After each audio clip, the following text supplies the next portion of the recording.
कि जिस बच्चे को पढ़ाई नहीं आ रही है, मेमोरीज नहीं बढ़ रही है या याद शक्ति नहीं रह रही है,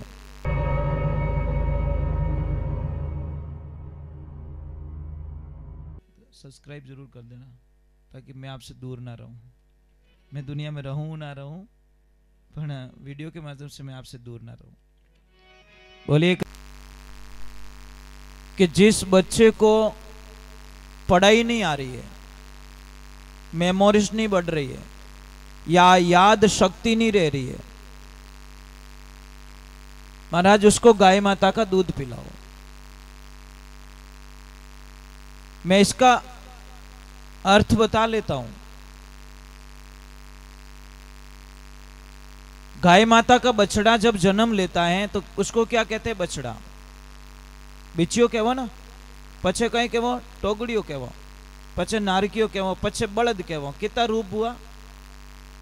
4 हुए ना, हुए कि नहीं हुए? तो उसी प्रकार जब बच्चा गाय माता का दूध पीता है तो उस प्रोग्रेस करेगा। दूसरे नंबर, कोई कहते याद शक्ति नहीं रहती, तो आप एक काम करना माताओं बहनों, कल एक काम करना, एक अनजान गाय को, जिस गाय को आप जानते नहीं हो, उस गाय को एक टाइम देख लेना, नोट कर लेना, उस टाइम पे एक रोटी देना, सेकंड डे उसी टाइम पे वो गाय माता आपके घर के पास में आ जाएगी, उसको टाइम देखने की जरूरत नहीं पड़ेगी। और तीसरे नंबर, कई कहते हैं आलस बहुत आता है, तो आलस आ रहा है तो गाय माता का दूध पियो हल्दी वाला, शाम के टाइम में हजारों बीमारियां खत्म हो जाएगी, कल्पना नहीं कर सकोगे आप। अब एक मेरी प्रार्थना है आपसे, कोई भी आदमी हो, चाहे लड़का हो चाहे लड़की, नवयुग मंडल से भी हमारी प्रार्थना है कि जो लोग बुजुर्ग लोगों का कहना नहीं मानते वो हमेशा कहीं न कहीं फंस जाते हैं। कई लोग कहते हैं कि बूढ़िया ने कहीं पूछो, अरे भाई बूढ़ा आदमी ने पूछो तो तारी जिंदगी में कोई अड़चन नहीं आवे। बुजुर्ग लोगों के पास में वो तजुर्बा होता है जिसके माध्यम से वो सबको बाहर निकाल देते हैं, परंतु हम लोग क्या करते, बुजुर्गों को पूछते नहीं। क्या कोई कहीं बारात जा रही थी, पत्रिका में लिखा मिला कि कोई भी बुजुर्ग आदमी बारात में नहीं आ सकता, सारे लड़के ही चाहिए। तो लड़कों ने बोल दिया गांव में कि कोई बूढ़ो आदमी गाड़ी में बैठ जो मती। एक बा कहीं करियो ट्रैक्टरी टोली में घुस गया सामान बेड़ा, और जैसे ही आगे समय मिलियो तो बा ने देखिए बा तो भेड़ा ही बैठा। बा ने पूछो अटे कहीं करो, बा के मैं तो हाल हूं भाई। अरे बट मना करियोड़ी है कि मना छोई करियोड़ी, मैं तो टोली में बैठो बैठो ही भेड़ा देख ले, पर मैं तो हालू ला। चलो भाई, बच्चों ने बोला एक एडजस्ट कर लेंगे। अब जैसे ही बारात गई, वहां पे जो सामान हामान लिया और सामने गांव वालों ने शर्त रख ली कि जाओ और पास में नदी है, उस नदी में दूध बहाओ, दूध भरो तो आपके लड़के को फेरा देंगे, नहीं तो वापस बैरंग लौटना पड़ेगा। वो लड़के बोले मर गए हम तो, इतना दूध कहां से लाएंगे, ये संभव भी नहीं है। वो लड़के लोग वापस आ गए, छोरा छोरा सब पाछा आया। तो उन्होंने पूछियो, वो डोकरो पूछियो, रे भाई कहीं हुआ कि हमें भेरा को नहीं लागे, कि क्यों, कि गांव वाला शर्त राखी कि नदी रे माने दूध भरो, दूध भावावो तो पछे थाने भेरा देवो, नहीं तो आज देवो ने कोई काल देवो। वे बाकी और कोई चिंता मत करो, तुम जाओ और उनको बोल देना भाई हम तैयार है, दूध के टैंकर का ऑर्डर दे दिया है, गाड़ी भर भर के दूध आ रहा है, पर एक शर्त हमारी भी बोल देना। कि कौन सी? कि उनको एक बात बोलना, जो भाई पानी हाले वो तो पहला खाली करो, जो अंदर पानी चल रहा है वो तो पहला खाली करो तो दूध भर सका।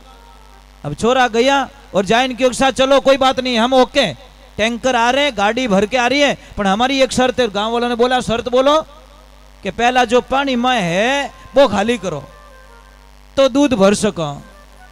सामू गांव वाला बोलिया, रे कोई बूढ़ो आदमी आयो कोई बारात में? जन छोरा बोलिए एक आयो, क्या थोड़ा काम हो गयो, हमें लाओ बींद ने भेरा खिलाई दो। अगर वो बूढ़ो आदमी हाथ नहीं होतो तो बैरंग लौट जाता महाराज। इन वास्ते जिंदगी रे माने ध्यान रखजो। बुजुर्ग लोगों ने बहुत कुछ देखा है जो हम लोगों ने तुच्छ मात्र नहीं देखा, इसलिए उनके अनुभव के सामने हमारी बुद्धि तुच्छ मात्र है महाराज। एक बात का ध्यान रखना, बुजुर्गों को कभी कमजोर मत मानो, चाहे वो पढ़े लिखे नहीं है, परंतु उनका जो तजुर्बा है वो बहुत जोरदार होता है महाराज। चलो हम भगवान के चरणों में जाते हैं, और एक भजन की और अथॉरिटी मिली मुझे, एक भजन और गा लूंगा। और मैं आपसे वंदना कर रहा हूं, कभी भी माताओं बहनों घर में कोई भी मेहमान आ जाए उसको कभी मत पूछो कि था कई रोटी जीम हो। ये शब्द पूछते ही आपकी पूरी तपस्या खत्म। माताओं बहनों का फर्ज बनता है कि वो बिना कहे प्रसाद बना ले। बताने के लिए तो बहुत कुछ है महाराज, परंतु थोड़ी समय की कुछ नियम।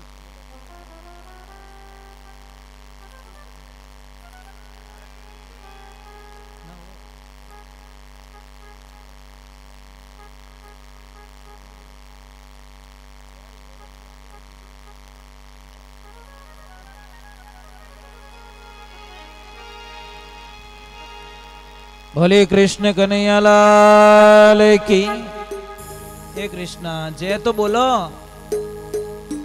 इतने कहीं कंजूसी करो। हम तो वैसे एक भजन बोल के चले जाएंगे। चलो एक जोर से बोलो, बोलिए वराही मात की, राधे श्याम की। मैं हजारों बार बताता हूं कि दुनिया में सबसे सुखी इंसान कौन है? जिन्हों पड़ोसी बढ़िया मिल जाए। और जिसका पड़ोसी खड़ूस मिल जाए उसकी जिंदगी बर्बाद। खेतरों पड़ोसी बढ़िया मिल जाए तो निहाल हो जाओगे, घर का पड़ोसी बढ़िया मिल गया तो निहाल हो जाओगे, और दुकान का पड़ोसी बढ़िया मिल जाए तो निहाल हो जाओगे। बाई चांस कोई काम पड़ा दौड़ के बोले कि भैया 2 मिनट ध्यान रखना मैं घर पे जाके आता हूं, तो पीछे कोई ग्राहक आएगा तो वो रोक के रखेगा, भैया 2 मिनट रुको सेठ जी वापस आ रहे हैं। और खड़ूस मिल गया तो क्या बोलेगा, भैया वो तो शाम तक नहीं आएंगे, तुम जाओ आगे जाओ। और सीट माते कटी यात्रा करो, ट्रेन में, फ्लाइट में, चाहे कहीं पे भी, बस में, अगर सीट में पड़ोसी अच्छा मिल जाए तो यात्रा कब पूरी हो जाती है पता ही नहीं चलता। और कोई खड़ूस मिल जाए तो भूल में ही बिन टच रह गया रहो ना, भूल में अड़गा रहो ना, तो वो आजकल कहीं के ओए डोंट टच मी, अब कट जानो रियो भाई, कहाँ जाएंगे। और कोई पड़ोसी इतने अच्छे होते, इतने अच्छे होते, इतने अच्छे होते हैं जिसकी आप कल्पना नहीं कर सकते हो।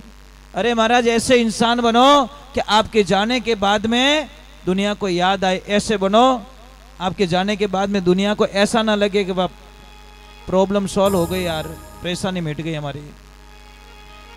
बोले श्री भगवान की, कृष्ण कन्हैया लाल की, जगदम्बे मात की।